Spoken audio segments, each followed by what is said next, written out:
Starting to the bottom left, the FXO Terran player. The Nine-Tailed Fox, the Towel Terran. FXO GuMiho.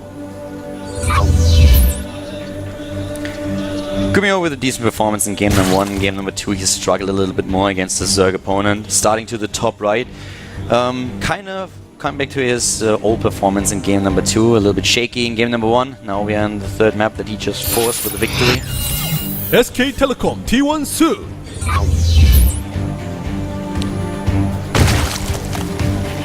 Su, very skilled player.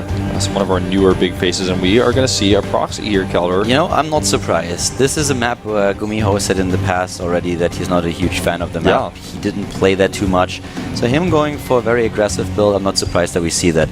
And he's actually like bound for disaster, because this Overlord, oh, he changes the Overlord path.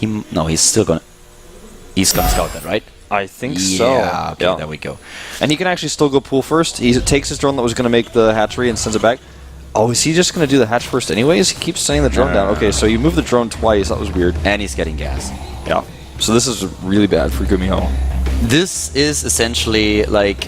not necessarily. This game can still go either way, but if you see this, it is basically already a build. Such a build at a disadvantage that you could argue it's already a build out of loss. Yeah, because GuMiho doesn't even have a wall at home. He has his depot in the main base behind his mineral line. So if he gets a fast speed here, which it looks like he inevitably will, GuMiho could just die to a counterattack. He could also go Banelings. Exactly. The problem for him really being is that now we see the Overlord has not been spotted, so GuMiho doesn't know. He's gonna scout now and see that there's no hatch. We have already gas being mined. Once that speed hits, you can go into one-base Banelings even against this. So this is a huge advantage now for Su, and this is something that GuMiho just scouted, and he's probably gonna abandon the idea of going into the double proxy. Like, maybe is he trying to go for contain with the bunker? Yes, he tries, but... he's going to need a lot more than one bunker, and he's going to need to make a wall. He needs to start attacking those bricks, which he does. You know, we have the Queen already being built, we have drones pulled, the Zerglings are already building. I do not see this happening. Maybe with great micro he can pull it off, and he's certainly going to try. But here we go, 2 SCVs, and the Marines are immediately being attacked, already moving back towards those barracks, trying to use the terrain to their advantage. Yeah, really great micro here by GuMiho so far, in fact, but there's just too many lings, and he's lost everything already. But a little bit of mining time, and the bunker as well, yeah. The bunker's done. So he has one Marine in there, but one Marine is just not enough. He needs to take down, of course, the harvest itself, and there's the SCV already gone. The Queen is now coming off the mineral line, moving in there as well, and this has been shut down easy peasy, and as expected, we have a Baneling Nest. Baneling Nest here. He's just going to go for the one base all-in. And GuMiho, I just don't see him holding it because all of his Marines are on the other side of the map. And yeah, he's making a wall back at home with the new barracks, but the depots are still very, very low on hit points, easy to bust down.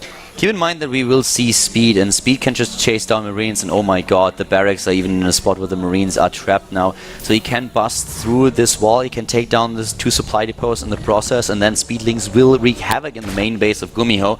I just don't see how he could potentially just hold this off. Maybe with bunkers in the main base, but he doesn't have any Marines there. He won't have Marines to get in there. The Marines that were behind the barracks might go into the main base of Su, which is why Su is probably going to have to make one spine crawler at home eventually. But oh wow, the SCV building is going to go down, and he can't repair, of course, the building that's not complete. He has to finish it. He can get the Banelings right there on the ramp in plain sight if he wants to. He's now forcing SCVs off the mineral line, and that bunker, the barracks has to be finished immediately. Here come those Zerglings, and look at all those Marines. They are still trapped, and I don't think that GuMiho realized that. He just still doesn't know. Well, I think he has them there so that they can't get surrounded by Lings, and he's just going to try to hope that he can pull them out here and go for a base trade or something, but it's just not going to work. I don't think that's on purpose. Maybe at the beginning, but right now there are like 10 or more Marines trapped. Well, they should be doing something more than what they're doing now. There's 3 Banelings morphing in the main base as well of Su, because he knows those Marines are going to eventually be a problem for him, or at least they're going to try to be. There's just too much, and those Marines, I mean, what they're going to do in the main base, they're already Banelings just for the defense for Su. Here comes that Buster we were talking about, and this is just not going to happen. Yeah. Oh, well, you know what? Su, that was a mistake. He needs more Banelings than that.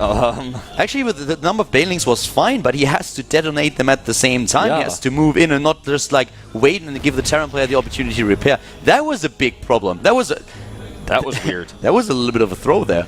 Yeah. Now GuMiho is actually in an okay spot. That was a lot of wasted resources, and Su can't use those Zerglings anymore. He doesn't have he doesn't even have a second hatchery. I'm just blown away that he made this mistake. I would have never thought that would happen. Yeah, now the Marines are coming out. Right now his Marine count is at 18 Caldor. He actually has enough Marines to do some serious damage here. He's going to have to be very careful with how he approaches this. And I'm still like completely baffled that Su just botched this. If you have 5 Banelings or 6 Banelings and you go up a ramp and there's 2 supply depots, there should not be a doubt in your mind that you can bust through there. But he delayed the 2 Banelings at the end, and that's why he couldn't bust through. The repair was already there, and now suddenly Su is still in the lead, but he has to be very, very careful right now. This is a game where GuMiho could actually fight his way back. Yeah. GuMiho's taking his 2 barracks that got scouted, and he's saying, well, I'm going to make you my DRG, and he's going to just take it even though he's been spotted, and you know, this was kind of a huge botch by Su. He could still make this work. He has a ton of Zerglings right now. He has 46 of them. There is no second base though, and we have a command center being built for GuMiho. Here comes the second wave of Banelings. This time we have a bunker. I just don't think the bunker is going to be enough. As long as those Marines over there don't do damage, it's going to be fine. And with Banelings on the ramp, he should be able to hold this if he attacks those bunkers. I just don't... Okay, this time... This is the second go. Let's see. This is a lot more Banelings than on the first time. Yeah, he should be able to easily break through, and so That's far he how does. it's done. Gonna get the bunker down as well, or is he? Yeah, he will. With the Baneling connects, just explode it. Explode it. Use the X there. He's got another bunker over here at the mineral line, and GuMiho is gonna hold. Actually, he can lift his command center. Should not be trying to make that into an orbital right now. Well, I guess he's gonna get away with it, but he shouldn't be. And suddenly, with all those Marines coming back, GuMiho could very well win this game. Yeah, I think he actually will. Su still doesn't have a hatchery. The repair is too late, but he still has double barracks at the front. This game could actually be ending in being one of the biggest throws that I have seen in a long time in such a scenario. I think this is maybe the biggest throw I have ever seen in my entire casting career, to be honest with you, Caldor. And the wall is remade. This orbital is not going to be able to mine, but he's blocking the hatchery with his barracks here. If Su loses this game, the coach will probably make him wash the dishes for like at least a week. Look at this wall.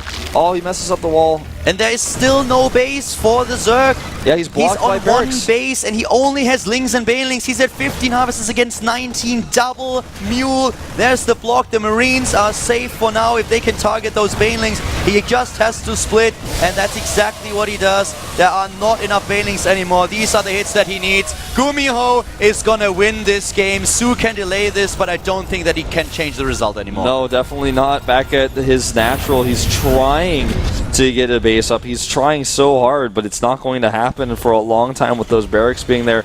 GuMiho has so much production he's building right now. He also has double mules, as you mentioned before. The work count is 20 to 15 in his favor. The only thing that GuMiho, that Su can do is just get more Banelings and more Zerglings in there, and with that wall completed and bunkers being built, GuMiho on 2 bases, I don't think there's anything that he can do. To the top right, the 1 barracks is still blocking the hatch. The Queens are attacking it. This will fall at some point, but I think it's way too late for Su to try to catch up in economy. He had the game won. He just needed to bust through. He mismicroed his Banelings. The repair was there. The supply depot held. GuMiho was safe. He had the time to get his own Marines out in the main base, even though he built the barracks in the main very, very late. And now suddenly, Su is just seconds away from losing this game, losing this best of 3, and going to the up and downs. Yeah, this is all about the up and downs and the Premier League. This is where both players want to be. They want to just advance. They want to win this 3rd game. This is such an intense situation for both of them, and for GuMiho, he's got to be sighing a breath of relief here, and for Su, he's sitting in the booth frustrated, trying to make these last few Banelings.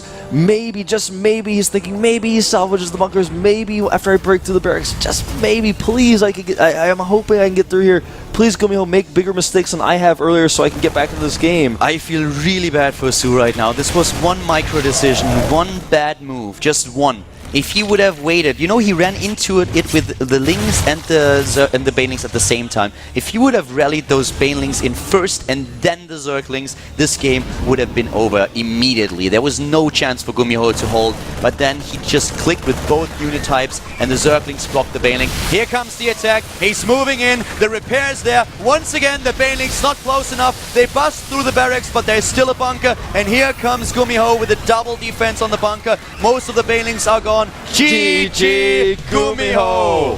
Ho-ho! GuMiho, look at his face. He is going to the Premier League. He will play in Code S next season. Look at that smile. He And- knows exactly that this game was lost. From the beginning, Su sees the 11-11. Choya and GuMiho, they're just laughing in the booth, and he's like, oh my god, I can't believe this actually happened. He's got to be ecstatic, and to look at Su at He this, must be destroyed now. at this type of situation, there's kind of like no words. Your coach can't even come in the booth and tell you like, look man, you had it won. That's like the last thing he wants to hear right now. Think about how this game started. Everything that Su did was perfect. He scouts, he immediately goes into pool, he goes into gas, and he's like, well, I only have to get speed out there, I'm going to be completely fine. He defends very well against the initial aggression, takes down the bunker, kills both of the SCVs, and he knows that there is no way for GuMiho to take him on. So the only thing that he has to do in his mind is go for banelings, because he knows you don't have a barracks back at home, you don't have a proper wall, I scouted you with my overlord already, and then he moves in, gets 5 banelings, and you know, you can actually bust through with 4. So Yeah. he's like, in his mind, he's like, well, you know what? I'm going to get 5. I'm going to be on the safe side here. But then he keeps that at the back. The repair is immediately going on. And GuMiho just in position with, I think, 4 or 5 SCVs per supply depot. And You could just tell that that- should have ended the game. You could just tell that Su doesn't have a lot of experience with one-base baneling all-ins because his micro with his banelings was not what you would expect to see from a professional player. No, I actually don't think that was the problem. He really had like everything just in one group. And those Zerglings at the front blocked one Yeah. baneling. One baneling. If that baneling isn't blocked, the game's over. But even when he came in for the attack on the barracks at the very end of the game, I mean, at that point he knew he probably wasn't going to be able to break through anyways. Oh, He that was just- desperation. Yeah, he didn't put his banelings in first. The lings blocked a lot of the time. There was that one time where he didn't even detonate the baneling that was next to the bunker in the main base when he got through. Just some poor control from him, and that cost him the game. Yeah. So GuMiho goes to the Premier League. Very well played here in the best of 3. Got a little bit lucky, you could argue, in game number 3, but still he made all the right decisions after that. So we have our first player that goes straight to the Premier League. Su will have to play in the up and downs. And of course we have a couple of games still left for you. So we'll be back after a 5-minute break. And then we're going to head into our first Terran of the day here at the WCS Challenger League. See you in a few.